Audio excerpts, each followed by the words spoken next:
I don't even know where to start, which is appropriate since we're talking about Christopher Nolan's Tenet.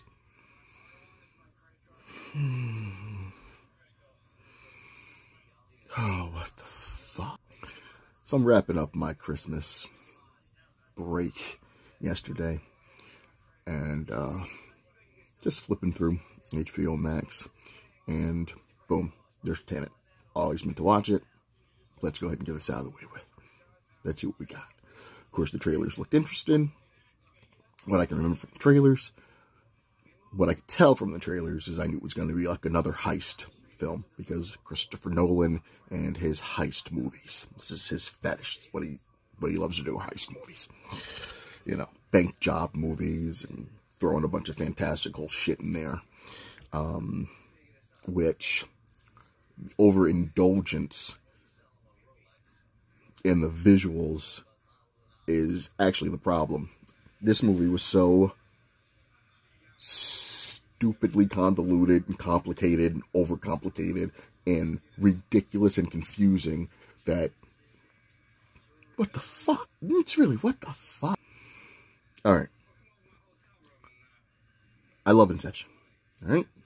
Inception, and though it's a concept that's stolen from a Scrooge McDuck comic. You rich Scottish duck bastards. It is a heist film, and Inception's pretty easy to follow along with, as long as you're paying attention. You just know that it's a dream inside of a dream inside of different stages, but you just have to know the levels that you're on. Just that simple. You know, it can be accomplished in a simple fucking chart. So we get to this. It's fucking Tenet. And it actually makes me think that maybe he wanted to call it inversion. So you'd have like, Inception, where, you know, the heist is done using a machine that allows you to get in somebody's dreams. It's Inception, you're planting an idea in someone's head.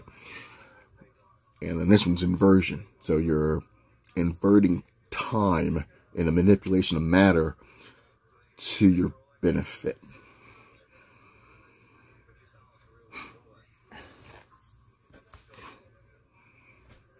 What the fuck?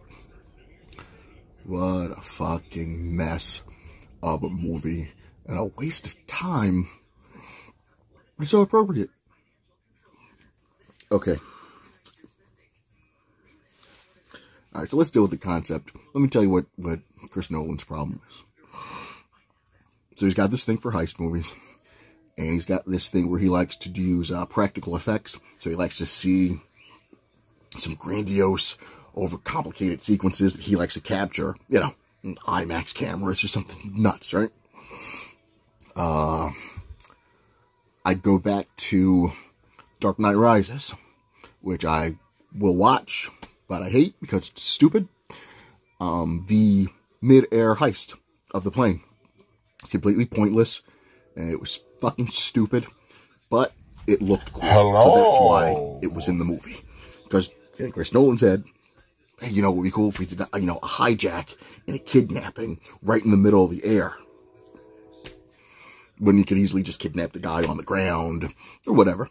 But you go through this whole thing where you're transfusing the blood into the guy, so whenever the plane crashes and they find the body, they get the blood, and they think that it's the professor. But then it doesn't matter, because as soon as you bring the professor to Gotham, you fucking kill him anyway. So with that in mind, you think about the practicality of a lot of the stunts in the Dark Knight trilogy. Skyhook. Bruce standing on the skyscraper, all that, all these like, realistic, actual shots that he did with stunt people. Just because it looks cool. And he likes the technicality of it.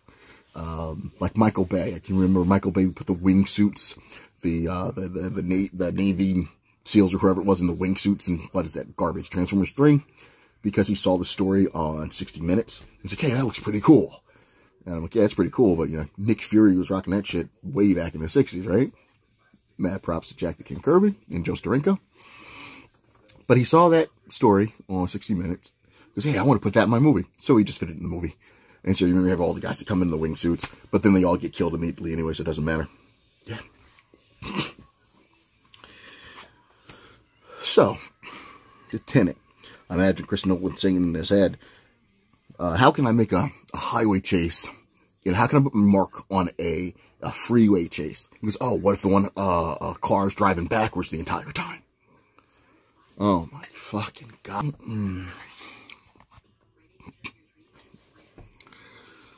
What the fuck? At the beginning of the movie, when those guys gas all those people in the orchestra in the auditorium, are those people fucking dead? Are they dead? Are all those people dead? And then the terrorists had like the bombs to take care of them, but then they tossed it up in the mezzanine, so then that blew up. But were all the people in that theater gassed? Are they dead? Are they with Bruce Wayne's party guest that he abandoned? What happened to those people? Yeah. So a reverse car chase using that like slingshot propulsion thing to throw them up on the skyscraper and running up. Hey, this would be cool if we did that. I'd love to see that. That's all it came down to. That is, it's all it came down to. But then, like, the biggest special effect is this stupid inversion crap, where the one character, or characters that are moving forward in time as time reverses, so you're watching both sequences go. So one person's going forward in time, so they've passed through already, other times rewinding. Like I said, uselessly complicated, convoluted, for no fucking reason. In the beginning of the movie, whenever, like, the one scientist is even explaining to Denzel's kid, don't try and figure it out. Yeah, don't try and figure it out, because it's a paradox. And that's what we'll use the idea that it's a paradox as the reason why we don't have to explain anything. But why? Why? Tell him that it's human nature. Why? So the basic setup they give us is, in order for you to manipulate matter, you've had to have done it already. So she asks him to pick up the bullet, but he can't pick up the bullet because he hasn't, you know, without touching it, because he hasn't dropped the bullet yet. What the fuck? The best part of the movie is Kenneth Branagh's, his role as a Russian arms dealer. I mean, he played the hell out of it. He was a real bastard. But the one thing that really got in my craw, too, was dude's connection with Kenneth Branagh's, his wife, and the kid. Like, I made a promise I would save them. Who fucking cares? Why do you care so much about her and the fucking kid? It's not like you bang, or they have some flashback where she reminded him of somebody in his past or something like that. He's just got this fucking thing where it's like, oh, he's all loyal to her and wants to save her and go through all of this shit. Like, for no reason. For chivalry? God, the fuck? What was his connection to her? What the fuck? Robert Pattinson's character? Who the fuck was he? Oh God, trust me, they're not making a fucking sequel, right? But who was he? Was he like the kid? Was he the kid, her son, all grown the fuck up? It just baffles me. Kenneth Branagh is an arms dealer, and someone in the future who's created like time travel and this inversion technique and shit, meet these inverted bullets. They can like rewind time. It's so complicated it makes it stupid. So the entire time you're sitting there and I'm just wondering, what the fuck's the point of this? What the fuck is going on? Kenneth Branagh's character, the arms dealer, is dying. And he's got a dead man switch rigged to himself.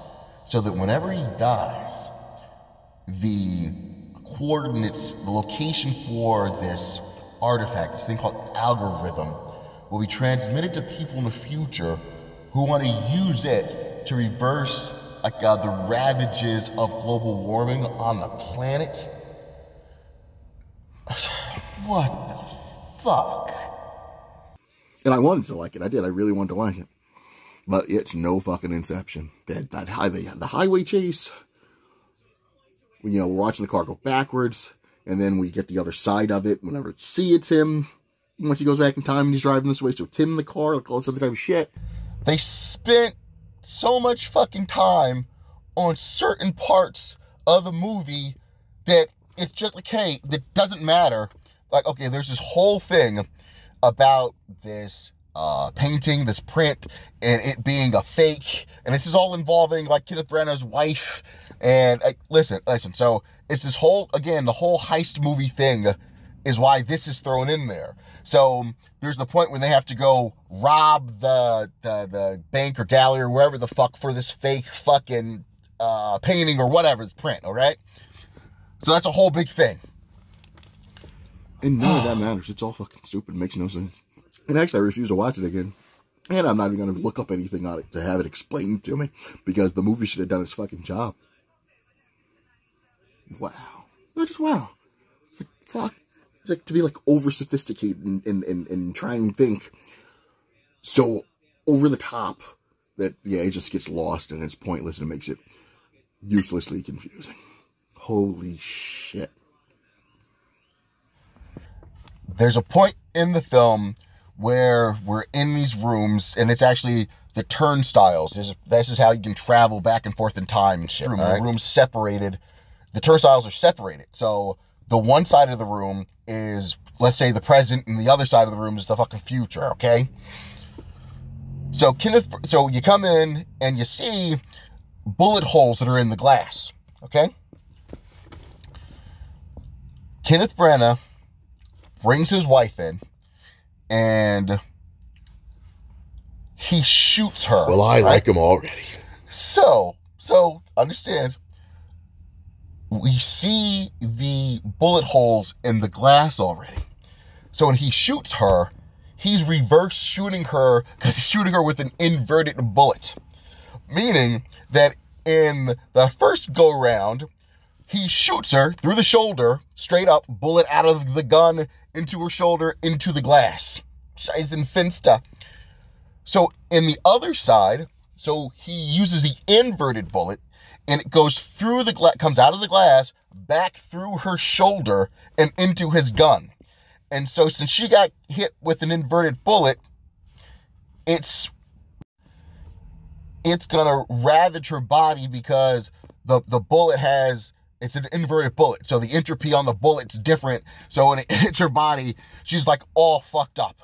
So the only way to save her is to bring her to the other side of time to do surgery or to help her heal. Then there's the thing when they're in the other side of the shit where you can't breathe. So you've got to wear masks. You've got to wear a mask because you can't breathe the air in this like reverse entropy fucking time travel part of the fucking...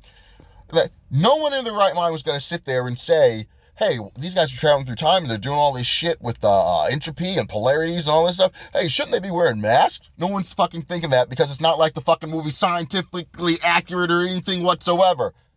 But just the idea of this whole inverted bullet back through shit or whatever, it's like, what the fuck? Unfucking believable. She said, don't worry about it. Don't try and figure it out. I mean, that works sometimes if it's something simpler than what the fuck's going on.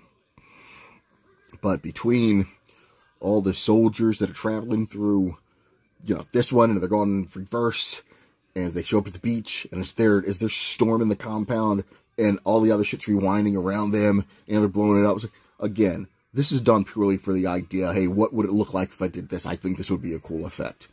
Even though the story is stupid as fuck. What the fuck? And there's really, like, no fucking character development with his part, with Denzel's son's part, at least. We get that he works for the fucking CIA. Actually, I think Robert Pattinson's character ahead of everything, knew everything that was going on, and you leave this big mystery, and goes, oh yeah, I haven't met you yet, and all this other kind of stupid shit. It doesn't matter. At all. Because it's not like there's going to be a sequel.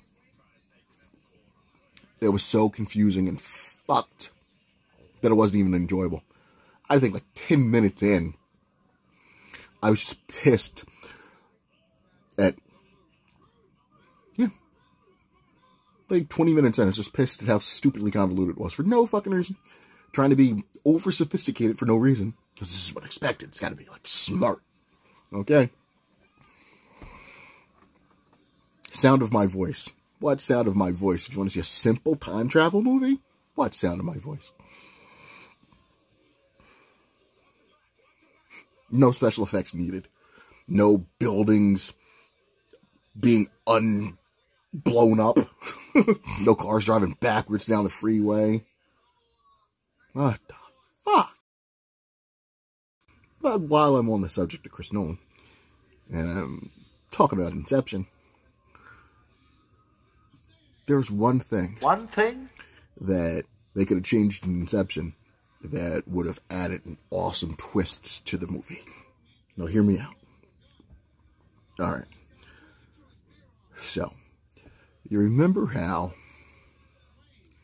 Tom Berenger is Cillian Murphy's, dad's best friend or whatever. Now that Cillian Murphy's the head of the company, he's the confidant, he's the, concierge or whatever, right? That during the plane sequence, when they're all asleep on the plane, whenever they, hijack the plane, they use the machines on there and Cillian Murphy.